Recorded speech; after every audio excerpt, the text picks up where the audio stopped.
चर्चा कर रही हैं। और इस बैठक में 28 पार्टियां मौजूद है। इस बैठक से पहले कांग्रेस ने 5 सदस्यीय नेशनल अलायंस का गठन किया है और यह गठबंधन सहयोगी दलों की नाराजगी को खत्म करने के लिए बनाया गया है। लेकिन सवाल वही है जो बार बार घूम फिर कर उठ रहा है। 3 बार मीटिंग हो चुकी है इंडी अलायंस के गठबंधन की और ये चौथी मीटिंग है। ऐसे में क्या तमाम पार्टियां अपने पर्सनल इंटरेस्ट को साइड में रखकर इंडी अलायंस का जो एक मोटिव होना चाहिए उसको लेकर आगे बढ़ पाएंगी? क्या संयोजक बन पाएगा? क्या एक वो चेहरा जो सारथी होगा, जो नेतृत्व करेगा इंडी अलायंस का, वो सामने आ पाएगा?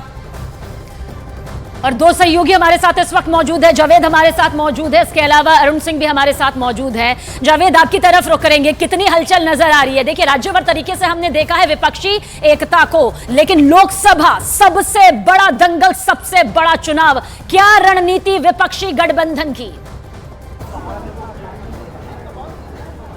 देखिए, न्यूज़ 18 इंडिया लगातार इंडिया गठबंधन की इस चौथी बैठक की रिपोर्टिंग कर रहा है और जो सबसे बड़ा इसमें एजेंडा रहने वाला है वो सीट शेयरिंग को लेकर बात की जा रही है, क्योंकि लगातार सीट शेयरिंग के मुद्दे को जो इंडिया गठबंधन के घटक दल हैं वो ये उठाते रहे हैं। और अब से थोड़ी देर पहले, बैठक शुरू होने से थोड़ी देर पहले ही कांग्रेस ने एनएसी नेशनल अलायंस कमेटी का गठन किया है, जिसमें अशोक गहलोत और भूपेश बघेल को जगह दी गई है।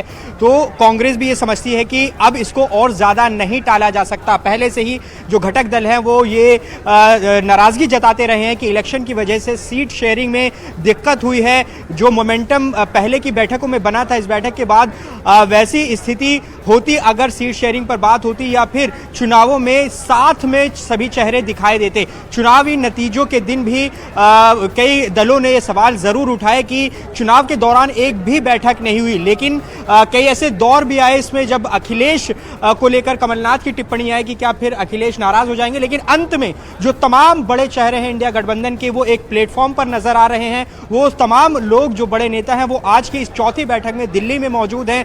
अब सबसे ज्यादा नजर जो है वो इसी बात पर है कि सीट शेयरिंग को लेकर क्या बात निकलती है, क्या कुछ ठोस निकलकर आज सामने आएगा। एक ये चीज है, इसके अलावा अगर बात करें कि चेहरा कौन होगा, लगातार बीजेपी ये तंज कसती रही है कि दूल्हा कौन है इस इंडिया गठबंधन का, इसको लेकर भी बात होनी है कि आखिर संयोजक कौन होगा। लेकिन अभी भी लगातार यही कहा जा रहा है कि जो सीट शेयरिंग है वो बहुत ज़रूरी है, क्योंकि 1 सीट 1 कैंडिडेट का जो फॉर्मूला जिसकी बात की जा रही है उसको लेकर जल्द से जल्द सीट शेयरिंग फाइनल की जाए, ताकि चुनावों में जो कम वक्त बचा है उसमें इंडिया गठबंधन के जो दल है वो अपनी तैयारी। देखिए, ये सवाल उठ रहा है, हम सीधा अरुण से ये सवाल लेंगे। अरुण, पर्सनल इंटरेस्ट पार्टियां अपनी अपनी क्या साइड में रखकर जो सिंगल एजेंडा मोटिव होना चाहिए इंडिया अलायंस का, उसको लेकर सामने उतर पाएंगी?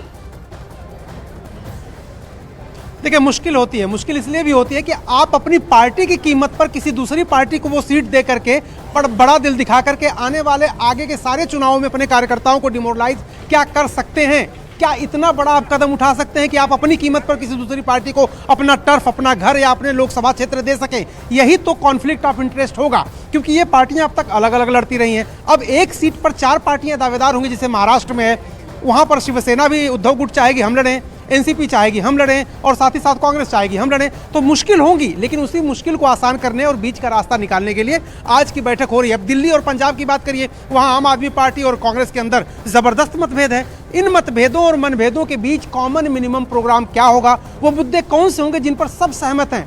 जिन मुद्दों पर असहमति उनको अलग करिए। चेहरा कैसे बनाएंगे, कैसे कैंपेन करेंगे, कैसे रैलियां करेंगे, कौन से मुद्दे होंगे जिनको लेके जनता के बीच जाएंगे, और सबसे बड़ी बात, सीटों का बंटवारा किस तरीके से हो।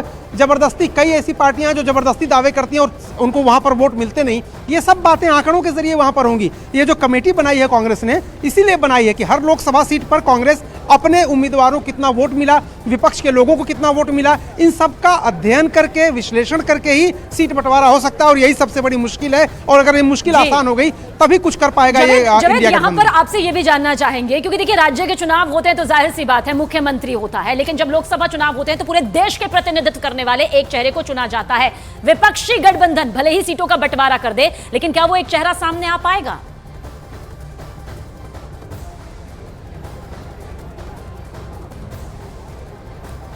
जावेद, आपसे ये सवाल है, क्या वो एक चेहरा सामने आ पाएगा जिस पर रस्साकशी नजर आती है? जी जी,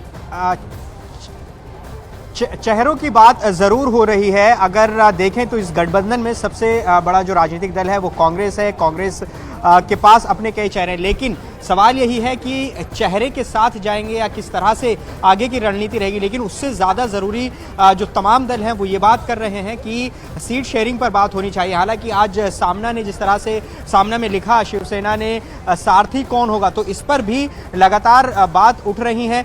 नीतीश कुमार को लेकर भी गाहे बगाहे आवाज़ उठती है, क्योंकि